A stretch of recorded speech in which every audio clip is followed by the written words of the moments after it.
Hi everyone! I hope you're all having a great week. This week I'm going to be working on what I call a geologic abstract. And to do so, I start things off first by drawing out the outline of what will eventually look like rocks. And I'm doing it very freely. I am not following any specific pattern. I'm just sort of letting my intuition guide me as to how the rocks will look. And once I pull out my my pens later on, I'll probably add to these marks that I'm making right now. But this is just to give me a basic outline of where I want my rocks to be, and this will also help guide me in my painting process. I'm a nature lover, and whenever I have the time, I like to be outside. And when I can't be outside and I'm doing other things like taking care of work projects or whatever, I'm often daydreaming about things that Mother Nature produces. And I really love the landscapes, I love trees, I love, the geologic formations that you can see when you're out walking in the woods or if you're walking in mountains. I love to look at the striations in rocks, and so that is what inspired me for my little painting this week.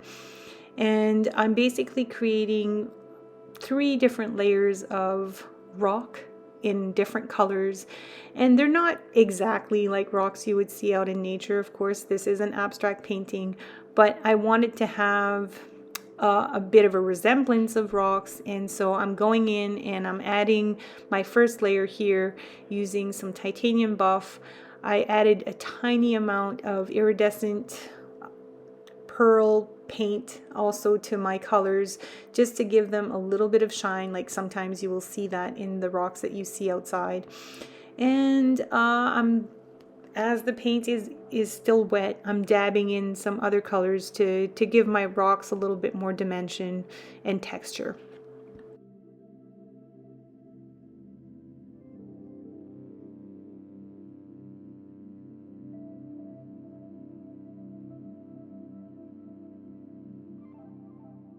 Once I was done adding a little bit of color to what will eventually become my rocks, I started to put in some water on the top portion of my painting because I am going to be adding some color, and I wanted to wet my paper first.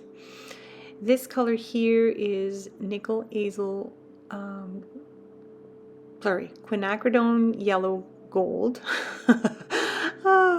And I am also working with nickel azo yellow. So I'm blending these 2 colors going in, just because I don't, rocks in nature are not just one color. They're typically a number of different colors. They have different textures, and I want to try and replicate this in an abstract way.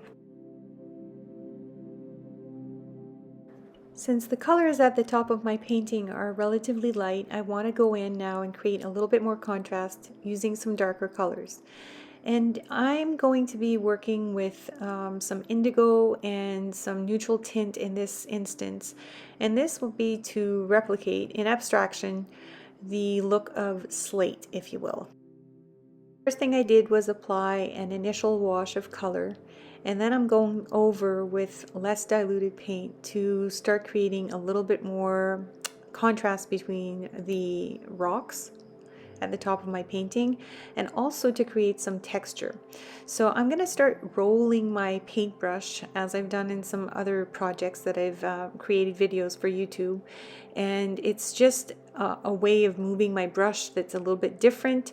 I'm also using my brush with the side of the bristles to again create some texture and different marks in my background, but I don't want to use the paint and my brush in a way that will create a complete cover-up of the background or the initial wash that I first created.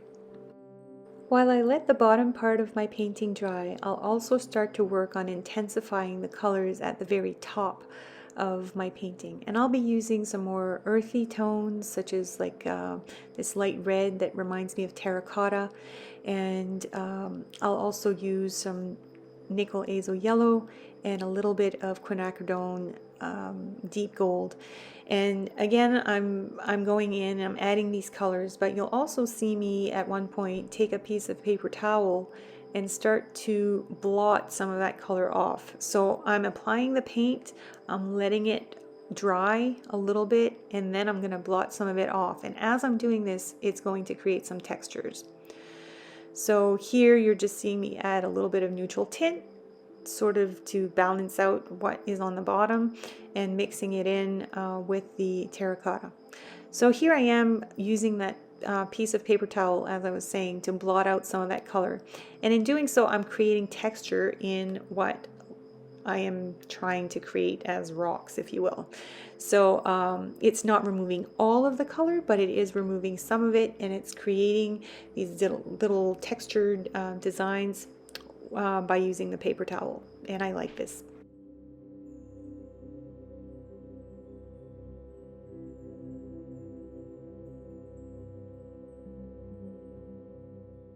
Using some more neutral tint, I'm now going in to again increase the value contrast in my painting.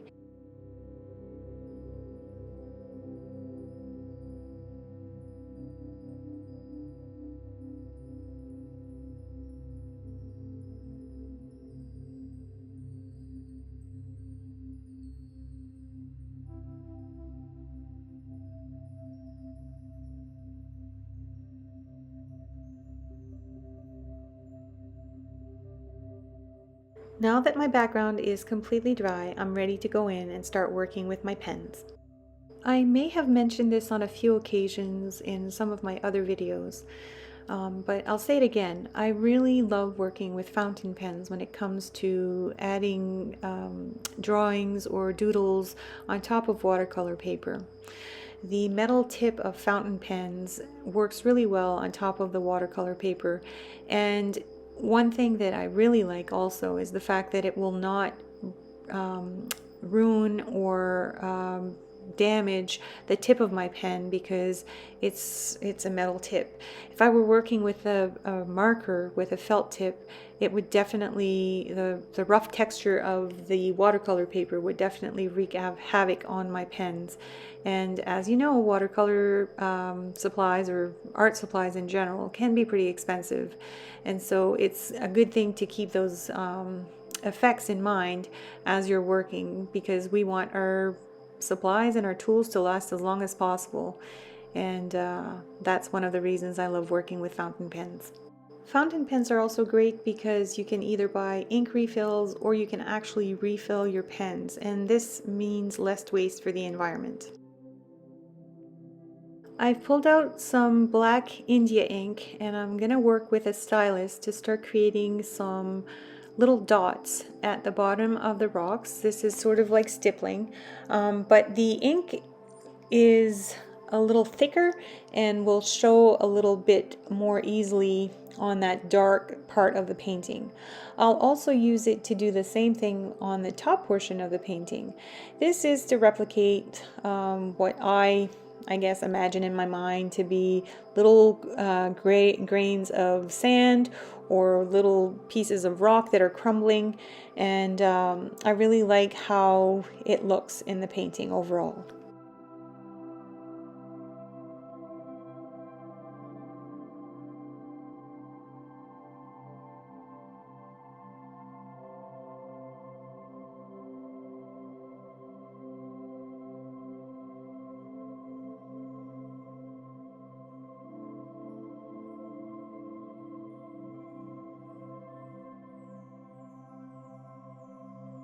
I want to add some rocks in the quote-unquote slate portion of my painting because I feel like there needs to be a little bit more detail in that section, and so I'm adding it at first with my fountain pen, and then I'm going to go over it with a brush pen and add some thicker lines so that the rocks are more visible.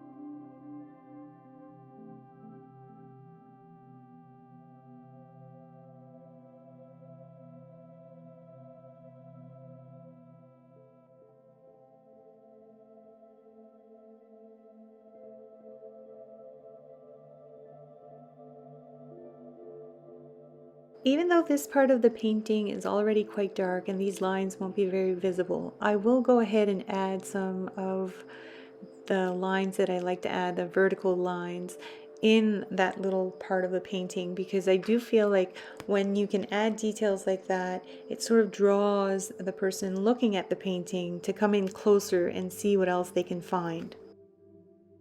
Then, to create yet more contrast and visual interest in the painting, I'm also going in here with some gesso, just white gesso, in the bottom portion of the painting, just again to add a little bit more contrast. I had initially started working with a white pen, but it wasn't flowing very well, so the gesso actually offers better coverage. The final touch to most of my paintings, especially my watercolor paintings, is to add some shimmer. And in this case, I'm going back to my old favorite, Star Gold, and I'm going to add a few little spots of it in the bottom portion of the painting. In order to make sure there's good balance, I'll also add some of that gold to the very top portion of my painting, and then I'll add some as well to those lighter colored rocks in the middle.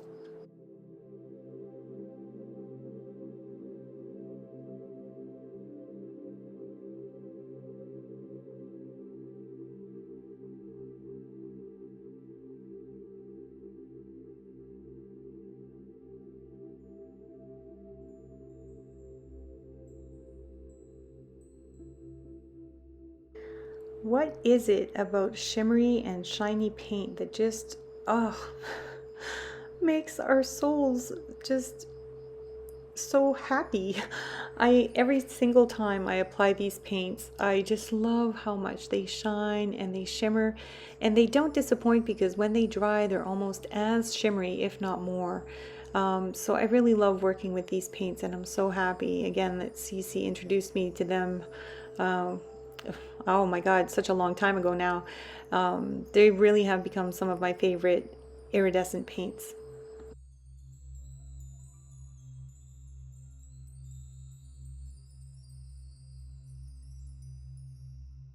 Of course, that shimmer is not always as visible for you as it is for me in my studio, so I like to lift my painting and move it around in the light so that you can catch a little glimpse of what it is I ooh and ah about when I'm creating these paintings. Oftentimes, it's really the little details in a painting that make my heart skip with joy.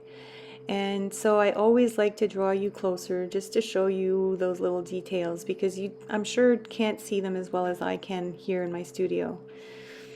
And I hope they make you smile as much as they make me smile. And there we have it. Another little painting project is complete. And again, I want to thank you for making the time to join me on this journey. And I hope you enjoyed the process as much as I enjoyed making it for you. Have a wonderful week, and don't forget, happy creating!